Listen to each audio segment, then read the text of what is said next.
नमस्कार, पीनाइट टॉक में आपका स्वागत है। आज हमारे स्टूडियो में पधारे हैं कल्की धाम के परम पूजनीय राज पुरोहित पंडित अखिलेश्वर शास्त्री जी।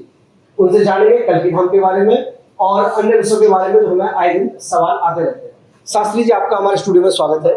बहुत बहुत वंदन सदवंदन अभिनंदन करते हैं पवन राज साहब। कल्की धाम एक वो धाम बनने जा रहा है जो राम जन्मभूमि के समकक्ष होगा और अक्षर धाम है, और वो धाम है जहां नरेंद्र मोदी ने शिलाओं का स्थापना या तो राम जन्मभूमि पे किया था या कल्की धाम में किया था। साथ में थे उत्तर प्रदेश की महामहिम मुख्यमंत्री योगी आदित्यनाथ जी महाराज।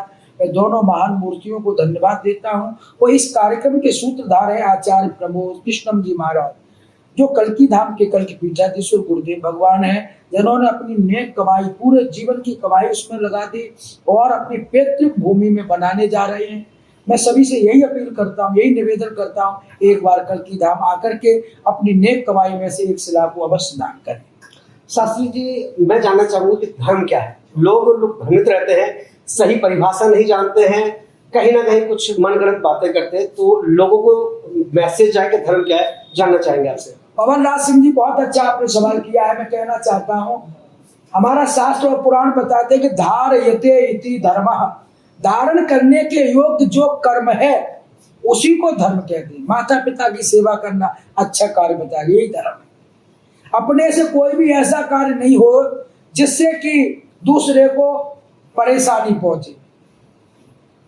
हमारी तरफ से सेवा भाव रहना चाहिए, ये धर्म है। अष्टादश पुराणेषु व्यासस्य वचनम त्वयं परोपकाराय पुण्याय पापाय परपीडनम।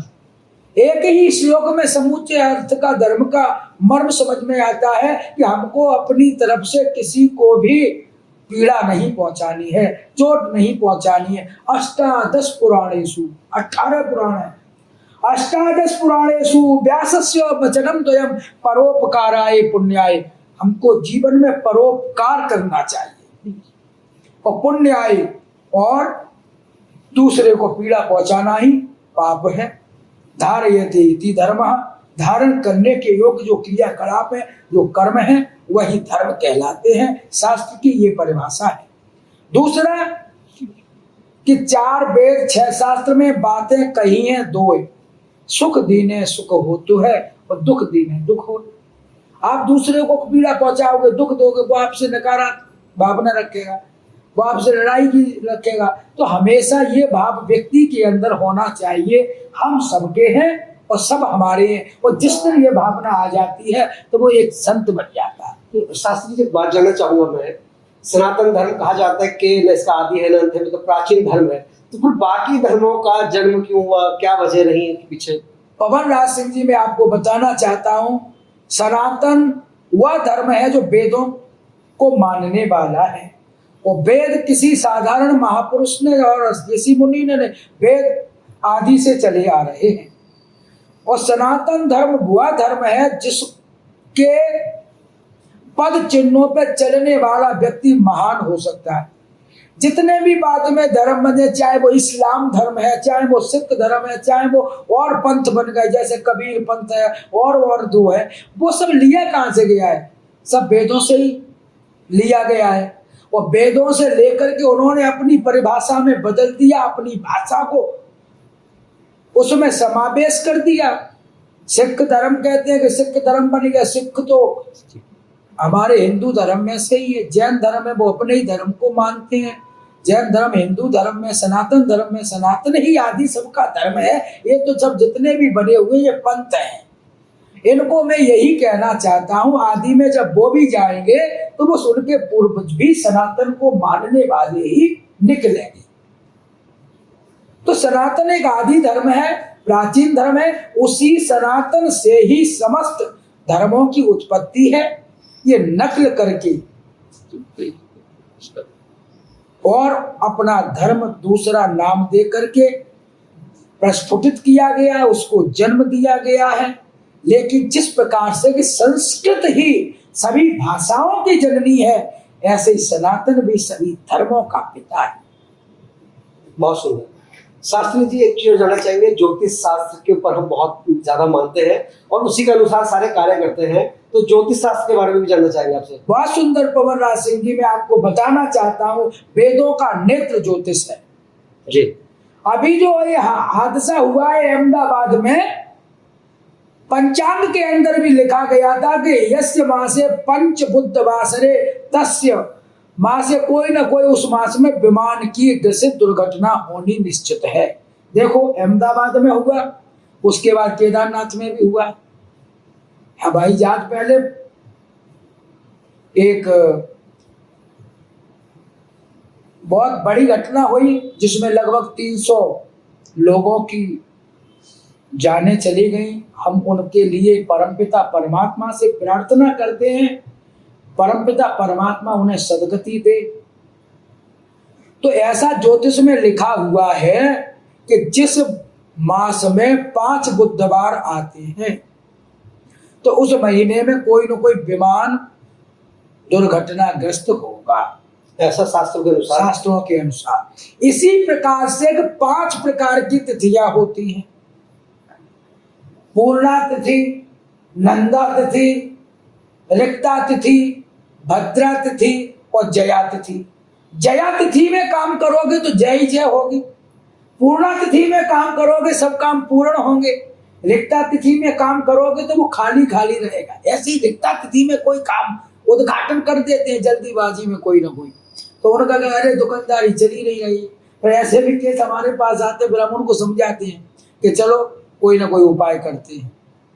तो कोई समस्या है तो हमारे शास्त्रों में समाधान भी उसका बताया गया। एक मंत्र, किसी की दुकानें नहीं चलती तो आके किसी ने बांध दी है, पंडित जी क्या हुआ है, तो उसका भी मंत्र, बंधी हुई दुकानों को भी खोलने तक का शास्त्र में प्रक्रियाएं बताई गई। भंवर वीर तू चेला मेरा, खोल दुकान बिक्या करे मेरा, उठे जो दंडी बिके जो माल, और भंवर वीर तू करे निहार। जरूर। तो दंडी का मतलब तराजू से है यहाँ पे। जी जी, बहुत बढ़िया। तो इस प्रकार से अनुष्ठान को जो हम करते हैं तल्लीनता से, भाव से करते हैं, तो वो सफल होते हैं कार्य। अब विवाह के ऊपर आपने पूछा कि विवाह पंडित जी, तो विवाह 8 प्रकार के होते हैं। ब्रह्मा विवाह, देव विवाह, आर्ष विवाह, प्रजापति विवाह, गंधर्व विवाह, राक्षस विवाह। ये 8 प्रकार के विवाह होते हैं जिसमें ब्रह्म विवाह सर्वोत्तम है। ब्रह्म विवाह से की गई शादी कभी भी टूटती नहीं है, और कोई भी उसमें विधि में जो है शास्त्रीय पद्धति से वो कराई जाती है। दोनों माता पिता की रजामंदी से होती है, दोनों कुल के माता पिताओं के आधार पर। तो उसमें कभी भी मैं मानता हूँ जब रिश्तेदारी में शादियां होती हैं तो वो सबका सपोर्ट भी रहता है। लेकिन शास्त्री जी, इसमें आपको रोकना चाहूंगा कि आज हम देख रहे हैं चारों तरफ घर में कलेश बढ़ती जा रही है, पति पत्नी के संबंधों में वो खटास पैदा हो गई है, वो लंबे समय तक नहीं चल पा रहे उनके रिश्ते। क्या वजह है घर टूटने की वजह जो हो रही है? पवन राज सिंह जी, आप बहुत बढ़िया प्रश्न किए। PNI न्यूज से हैं आप, संपादक हैं उसके चैनल के, मैं आपको आभार जैसे प्रकट करता हूँ। घरों में क्या है कि अपनी अपनी चलाने लगे जी। पत्नी कह रही है कि मैं मुख्य हूँ और पति कह रहा है मैं मुख्य हूँ। जब तक दोनों का सामंजस्य नहीं मिलेगा, पति पत्नी एक गुरु चेला जैसा सिस्टम है। पत्नी को पति का सम्मान करना चाहिए और पति का भी फर्ज है कि पत्नी का सम्मान करे। एक दूसरे के वो पूरक हैं जी। माता पिता होते, पिता बेटा को चिल्लाता है तो उसे अनुभव होता है। उसे क्या होता है? अनुभव होता है। उसने पूरी जिंदगी जीवन को यापन किया है, उसे तजुर्बा आ जाता है। तो बेटा बाप बेटा को कहता है बेटा इस रास्ते पे चलो तो तुम्हें सफलता मिलेगी, इस पे मिलोगी, चलोगे तो सफलता मिलेगी। तो बाप की कदर नहीं आजकल के बच्चे कर रहे हैं। पत्नी पति को सम्मान आजकल देने को तैयार नहीं, और पति पत्नी को भी सम्मान कहीं कहीं ऐसा भी देखने को मिल रहा है। तो इसलिए रिश्ते बिगड़ रहे हैं। तो मैं यही सबसे कहना चाहता हूँ, एक कमरे के नीचे पति पत्नी लेटते हैं, बैठते हैं, रहते हैं, लेकिन करवट लेके सो जाते हैं, 2-2, 4-4 महीना हो जाते हैं, नहीं बोलते हैं एक दूसरे से। तो ये बहुत ही हीन भावना वाली बातें हैं। पत्नी पति को सम्मान दे और पत्नी पति को दे, पति पत्नी को दे, दोनों तरफ से ताली बजती है। जब तक दोनों की तरफ से संबंधों में खटास तभी आती है जब अहम की भावना आ जाती है। मैं अति की करने वाला बकरा भी एक दिन कसाई के घर का बकरा होता है, उसको अंत में काट दिया जाता है। जी। इसलिए न पति को ज्यादा अहम करने की भावना रखनी चाहिए, न पत्नी को रखनी चाहिए। इन्हीं बातों के साथ में मैं समझाना चाहता हूँ, दोनों मिलजुल के रहें, बच्चों से प्रेम करें। आने वाले अतिथि का जिस घर में सत्कार होता है उस घर में सुख समृद्धि का वास होता है। बहुत भाग्य होता है जो अतिथि, ऋषि, महात्मा, स्वामी, ब्राह्मण, आचार्य घर में पधारती है। आजकल तो आने से पहले मुंह बनाते हैं आजकल के लोग, कहते हैं अरे ये और खर्चा बढ़ेगा। तो ये भावना नहीं होनी, भावना ये होनी चाहिए स्वागत की। आतिथ्य देवो भव। आजकल तो घर पे लिखा था कुत्तों से सावधान, ये बहुत गलत है। कुत्तों से सावधान लिखो, कोई विधवा लेडीज है वहां पे ज्यादा किसी के लिए कोई परेशानी वाली बात है तो लिखें, पर कुत्तों से सावधान नहीं लिखें। कुत्ता आपकी रक्षा के लिए है और आने वाले का सम्मान होना चाहिए हर घर में। सुना जाता है कि सनातन धर्म में कुत्ते का जब पालने का जो नियम है कि वो घर के अंदर शयन कक्ष तक, रसोई तक ना जाए। बहुत सुंदर आपने प्रश्न किया। लेकिन आज वो गाड़ियों में, बेडरूम तक, शयन कक्ष तक, रसोई घर तक जा रहे हैं। क्या कहना चाहेंगे, लोगों को मैसेज देना चाहेंगे? इससे साफ नकारात्मक एनर्जी बैठती है। लड़ाइयां इसीलिए बढ़ रही हैं ज्यादा करके। पत्नी पति से प्रेम नहीं कर रही है, कुत्ते से प्रेम कर रही है जी, और गाड़ी में साथ में ले जा रहे हैं जी। जबकि लिखा गया है कि एक बाल भी पूजन स्थान पर या जहां हम रहते हैं वहां आ जाए जी, तो वो कार्य दूषित हो जाता है, वो कार्य में असफल हो जाता है। इसलिए लेकिन आजकल तो 90% घरों में ये चलन। पालो अच्छी बात है, हम किसी भी पशु का निरादर नहीं करते, वो भी एक जीव है। जीव की रक्षा करो, परमो धर्म है, लेकिन उसके स्थान तक ही सीमित रखा जाए, बेडरूम तक नहीं। चलिए शास्त्री जी, आपका समय देने के लिए बहुत बहुत धन्यवाद। और मैं कहना चाहूंगा, आप देखते रहिए टॉक, सब्सक्राइब करना ना भूलें। धन्यवाद। बहुत बहुत स्वागतम। कल्की धाम में आप सभी लोग पधारे। जय श्री कल्की भज गोविंदम।